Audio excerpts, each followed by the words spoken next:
Assalamualaikum warahmatullahi wabarakatuh. Terima kasih teman-teman yang sudah mampir di channel YouTube saya.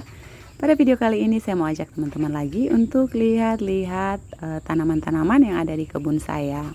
Ini di kebun samping dan kebun belakang rumah ya.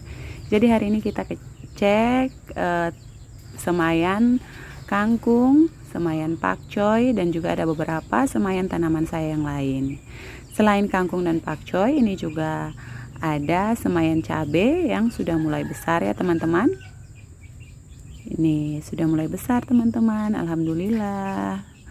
Dan selanjutnya setelah besar ini akan kita pindah tanamkan di pot sebagian, di polybag sekalian dan sebagiannya lagi akan kita tanam langsung di tanah. Dan ini juga ada semayan gambas. Ini benihnya tidak beli ya teman-teman, tapi ambil dari tanaman gambas saya yang pada video-video sebelumnya saya perlihatkan. Itu buah yang sudah tua saya keringkan, kemudian bijinya saya semai lagi seperti ini. Ada saya semai di pot dan di beberapa polybag teman-teman. Jadi selain tanaman gambas, pakcoy, dan juga kangkung dan cabai yang saya semai, saya juga punya beberapa anakan semayan benih pepaya. Ini juga tidak saya beli. Ini saya tebar benih pepaya yang saya makan, yang kita konsumsi. Itu bijinya tidak saya buang, tapi saya semai, saya taburkan seperti ini. Selain itu juga ada ini batang pepaya Jepang yang saya tancapkan di polybag untuk hanya supaya berakar saja teman-teman. Setelah itu akan saya pindah tanamkan ke tanah. Setelah dari kelompok persemaian, kita lanjut lihat tanaman yang lain. Ini adalah tanaman terong saya yang sudah berbuah. Ini saya tanam di dalam loyang bekas teman-teman. Jadi untuk teman-teman semua yang punya barang-barang bekas tidak terpakai bisa dijadikan pot. Ini juga ada tanaman pepaya, pohon pepaya saya, pepaya California yang sudah berbuah, dan ada dua pohon pisang yang sudah berbuah dan sudah mulai tua teman-teman. Tinggal tunggu waktu saja, 1-2 hari ini jika ada waktu akan kita potong.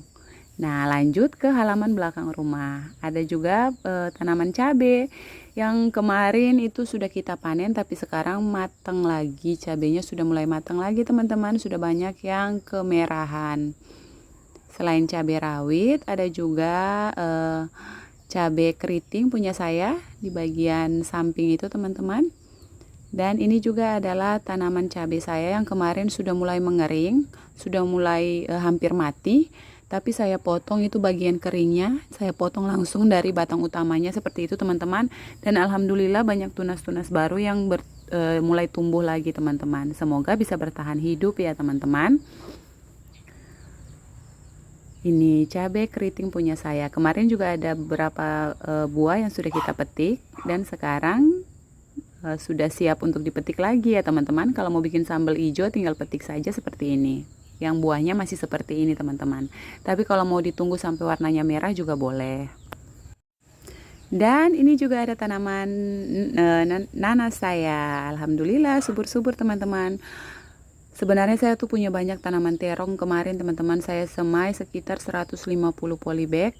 Itu saya tanam di dalam polybag semua, tapi karena hujan yang sangat deras dan sangat lama teman-teman, itu sampai berbulan-bulan, sampai semua tanaman terong saya itu hampir mati. Hanya beberapa saja yang bisa diselamatkan. Yang selamat itu mulai saya rawat lagi, semoga bisa tumbuh dan produktif. Jadi ada beberapa pohon terong yang masih bertahan hidup dan mulai berbuah. Dan di sini adalah komunitas kemangi teman-teman. Ini awalnya saya cuma punya satu pohon kemangi. Saya biarkan sampai tua. Selanjutnya itu bunga dari kemangi itu yang sudah mulai kering itu tertiup angin dan tumbuh secara liar teman-teman, tanpa saya tanam lagi. Itu banyak sekali di halaman belakang rumah, itu tumbuh sendiri. Nah ini contoh bunga kemangi yang kering dan bisa dijadikan benih teman-teman, tapi saya jarang ambil untuk dijadikan benih. Saya biarkan saja seperti itu dan akan tertiup angin, lalu kemudian kemanginya itu akan tumbuh dengan sendirinya. Nah di sini juga saya punya pohon gambas yang tidak berhenti berbuah teman-teman, padahal kemarin itu sudah saya petik beberapa buahnya. Ini juga ada tanaman pepaya Jepang saya yang sangat subur, teman-teman. Jadi tips untuk teman-teman yang punya pohon pepaya Jepang, itu kalau mau dipetik untuk dijadikan sayur, daunnya jangan langsung dipetik bagian daun saja, teman-teman, tapi lebih baik itu dipotong dari bagian batangnya. Setelah kita potong dari bagian batangnya, batang itu bisa langsung kita tanam lagi dan akan tumbuh tunas-tunas baru lagi pada batang pohon yang utama, teman-teman, sehingga akan lebih subur. Itu tunas-tunas mudanya akan tumbuh dan subur sekali, teman-teman. Selain itu juga ini saya punya satu batang kelor, pohon kelor yang saya tancapkan saja seperti itu, dan ini sudah mulai mengeluarkan tunas. Nih, seperti ini, teman-teman, contoh pepaya Jepang yang saya potong batangnya saat saya mau bikin sayur. Itu batang yang bekas saya potong, teman-teman. Dari samping-sampingnya itu sudah mulai mengeluarkan tunas dan sudah bisa kita sayur lagi, teman-teman. Padahal ini selang waktunya hanya seminggu lebih, tapi batang utamanya itu sudah mengeluarkan tunas yang sangat banyak. Nah, ini gamba saya yang sudah tua, itu dari pohon yang ini juga yang sama seperti ini. Itu saya biarkan menua dan kering seperti itu, akan saya jadikan bibit lagi, teman-teman. Ini adalah penampakan pohon gamba saya. Ini hanya dari satu pohon, teman-teman. Dulu saya punya banyak, tapi karena hujan yang sangat deras itu banyak yang mati, teman-teman, dan sekarang tinggal satu pohon saja. Dan ini saya tidak tanami langsung di tanah, teman-teman, tapi saya tanami di dalam polybag. Ini hanya dari satu pohon, teman-teman, bisa menghasilkan buah yang sangat banyak dan tidak henti-henti berbuah, teman-teman. Nih, saat yang lain sudah menua dan kemarin saya petik ada beberapa buahnya. Hari ini juga sudah tumbuh beberapa calon bakal buah, teman-teman. Dan ini adalah pohon gambas yang saya tanam dalam polybag. Itu saya taruh di pagar seperti itu, di samping pagar. Nih, jadi tidak langsung saya tanami di tanah. Jadi ini hanya dari satu pohon saja, teman-teman, bisa menghasilkan buah yang sangat banyak dan tidak berhenti berbuah, teman-teman. Bahkan ada 2 buah dari pohon gambas ini yang sudah saya jadikan bibit juga. Nih, ini kondisi tanaman gambas saya sekarang.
Nah, ini pohon kemangi saya tadi ada yang roboh, teman-teman. Jadi saya buatkan tiang untuk penyangga untuk ikat itu tanaman kemangi yang sudah mulai roboh biar tidak mati ya, teman-teman.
Terima kasih untuk teman-teman yang sudah ngikutin video saya sampai selesai. Jangan lupa like, komen, dan subscribe, serta nyalakan tombol lonceng notifikasi agar video-video ini bisa selalu menjadi manfaat untuk teman-teman semua.